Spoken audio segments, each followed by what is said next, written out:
Welcome to the deep dive. Today we're doing something a little different.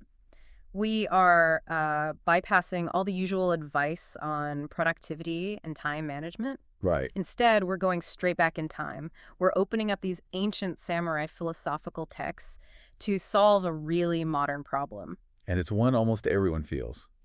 It is. It's that painful paradox of being wildly ambitious, but, cripplingly slow to actually do anything. The ambitious but lazy feeling. Exactly. And you know who you are, because I think we've all been there. You've got these huge world-changing goals.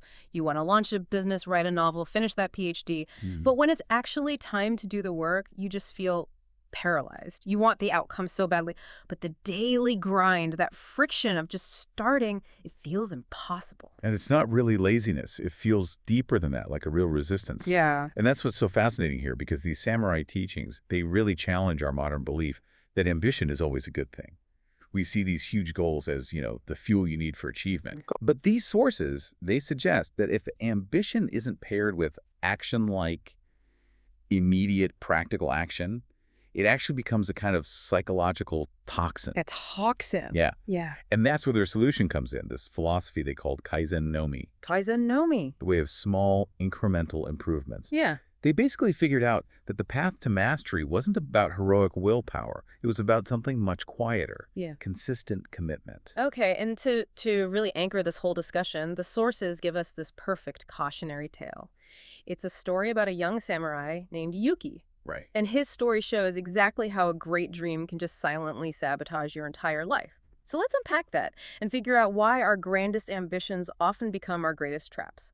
So let's just jump right into it. This idea, the trap of grand ambition, and the story of Samurai Yuki, what was his deal? Well, Yuki was completely consumed by his vision. His dream was to be the greatest swordsman in the land. Yeah. A true legend. Okay, a big goal. A huge goal. Mm. And so he spent his days just devouring scrolls about famous battles. He was analyzing tactics, meticulously planning out this decade-long training plan that he was going to start. One day. One day, right. And he genuinely believed that this big ambition, this incredibly detailed vision, would just naturally push him into greatness. He felt a rush just from thinking about it. Yeah. And that's the trap, isn't it? That is the absolute core of the psychological trap. The sources are so clear on this. He was confusing preparation with progress. I think we all do that. We all do. Because his ambition was so huge, the idea of actually starting, being clumsy and slow and not very heroic at the beginning, it just felt unbearable to him. So he just didn't. He didn't. When the moment came to train, he always had an excuse. It was too cold, or he hadn't slept well, or he just needed to research a slightly better technique first. He was waiting for perfect conditions. Always. And, crucially, while he was delaying the actual work, he kept refining the plan. So he felt productive. He was still doing something related to his goal. That is so painful and so relatable. I mean, we do that today, right? We optimize our calendar apps, we buy the new notebook, we read one more article on how to write. While the blank page just stays blank. Exactly. And the sources have a name for it. They call it disguised procrastination. Yeah.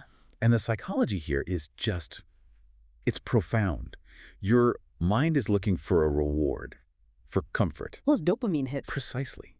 It registers the satisfaction of planning, of dreaming, as a substitute for actually achieving something. You trick your brain into thinking the hard work is already done. So that illusion of progress feels good now, but it guarantees you stay stuck. It ensures stagnation. Yeah. And so his ambition, instead of being this fuel, it became a defense mechanism, a way to avoid the pain and discomfort of real effort. Wow. And of course, Yuki looks up years later, and what does he see? Younger warriors, the ones who just showed up every day without some grand 10-year plan, they'd completely surpassed him. His ambition made him weaker. It raised the bar for starting so high that he could never take that first step. The bigger the dream, the easier it is to get overwhelmed by the small steps needed to get there. So dreams without action, they just waste time. They silently waste your most precious resource, time. Okay, so if the trap is letting that big ambition become its own reward, then what do the sources say is the real fuel for daily action? This has to get into that modern myth that you have to wait to feel ready or motivated. We're always told that, motivation is the key. You have to find your why before you even try the how. What did the samurai have to say about waiting for that feeling?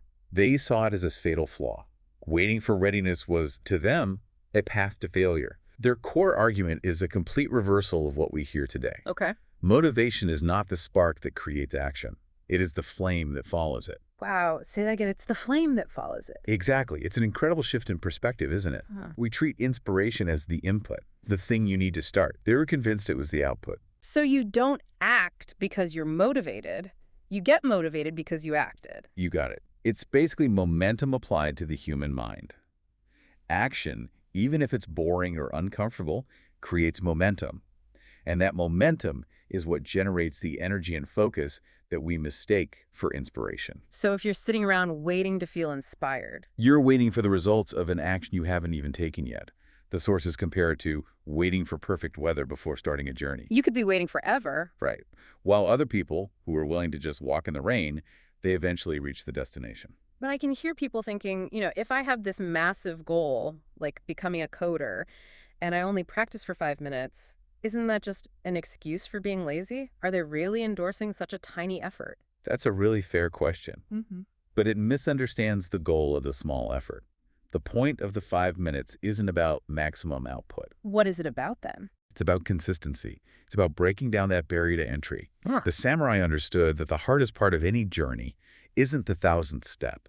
It's the first one. It's just getting started. You use that small commitment to build the habit. And the habit is what eventually generates the energy for sustained, motivated work.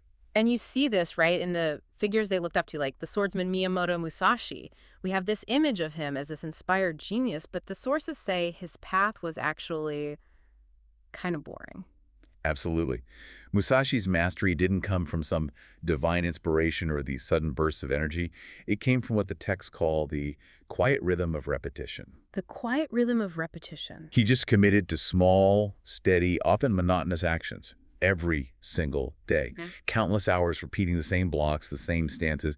Greatness wasn't a destination he arrived at. It was just the sum total of thousands of uninspired, boring, consistent practice sessions. So the greatest warriors were the ones who were willing to be bored, to be predictable. They relied on a mechanism, not a mood. That's it, exactly. Their whole system bypasses mood. The masters aren't the people who feel inspired every day. They're the ones who act even when they don't feel like it. It's a commitment, not a feeling. Yes. A commitment, not a burst of willpower. Okay, so if grand ambition is a trap and waiting for motivation is a fool's errand, we need a practical, daily way to make sure we act. And that brings us to the ultimate solution in these texts, Kaizen no Mi. The way of small improvements. Right. And this is the direct antidote to feeling overwhelmed. It basically says, yeah, the mountain is huge, but you should only focus on the ground right under your feet. I love the quote they use. Me too.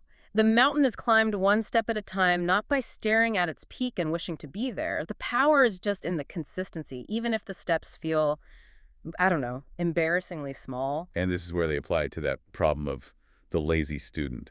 There's this great anecdote about a young samurai who felt totally overwhelmed. He felt that same pressure Yuki did.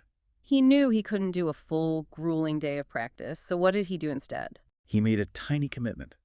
He would practice just one single, simple sword form, one repetitive movement every morning for 5 minutes, no matter what. And his friends probably laughed at him. Oh, they mocked him. They said his effort was useless. They told him to wait until he had the energy for a proper 3-hour session. But he kept going with that tiny commitment, and what happened? Over months, that one movement became automatic. Mm. His body built strength without him even thinking about it, without that mental resistance. But more importantly, he built a foundation of discipline. He rewired his brain. He did. He reprogrammed his internal system to just expect and execute that task every day. So when it was time to learn advanced skills, he picked them up easily because he'd already solved the biggest problem. Yeah. Just showing up. Meanwhile, his friends were still waiting for the perfect day. Still waiting for motivation to strike, while he had already built the machine of habit. The smallest step carries more power than the grandest plan because it overcomes that emotional weight of starting. And that weight, that resistance, it's often deeper than just laziness, isn't it? According to the sources, yes. It's fear. Our inertia is often just masking fear. It's the fear of discomfort, fear of resistance, and that subtle, toxic fear that our efforts won't pay off right away. So when we try to tackle a huge goal, our brain just screams, danger, this is going to be hard. Exactly. Yeah. But when you commit to one tiny, trivial action, The brain doesn't even register it as a threat. You just bypass the resistance entirely. So true strength isn't acting when you feel great. It's acting despite that resistance. That is the crucial distinction. Discipline is not the absence of uncomfortable feelings. It is the commitment to move through them. Waiting for the feeling to go away is procrastination. Acting anyway is discipline. That's it. And the great teacher Yagyu Munenori put it perfectly. He said, "The sword that waits for perfect conditions never leaves its sheath." Wow. If you wait for the right moment, you'll wait forever, and your power just stays locked away, unused. Which means we can't trust our feelings. They're just too unstable to build anything on. We have to trust something else. We have to trust habits. We have to trust commitments. They are the unbreakable foundation. And this is really the final conclusion of the samurai teaching. They told the students, "I am not controlled by my feelings. I am guided by my commitments." I am guided by my commitments. Strength just means saying, "I will do this whether I feel like it or not." The action is more important than the feeling you have while doing it. So the whole battle shifts. It's not about this exhausting search for inspiration anymore. It's just about the simple, mundane, predictable execution of a small task, which is always available to you. The power isn't in finding a bigger motivation. It's in making a smaller commitment. So let's bring this all back for you, the person who has the dreams but struggles with the day-to-day. If you're that ambitious but paralyzed person, just remember these 3 core takeaways from the way of small improvements. First, beware of that psychological trap. Don't use planning as disguised procrastination. It gives your brain a false sense of reward. Second, completely reject the motivation myth. You have to recognize that action comes before the flame of inspiration. Don't wait for readiness. Start, and you'll generate it. And third, place your trust in Kaizen no Mi. Put your faith in small, almost insignificant daily commitments, not in your fleeting, unreliable emotions. The goal is to build that consistent rhythm of a professional. And just remember that profound realization from these texts. The power to act without waiting for motivation. That's the only real power you need to shape your future, to move out of that shadow of regret. So if the smallest, most repetitive step carries more power and potential than the grandest, most detailed plan, what is the single insignificant commitment, that one sword form, that one paragraph, that one 5-minute task you can make today that your future self is going to thank you for? The sheath is open. It's time to draw the sword.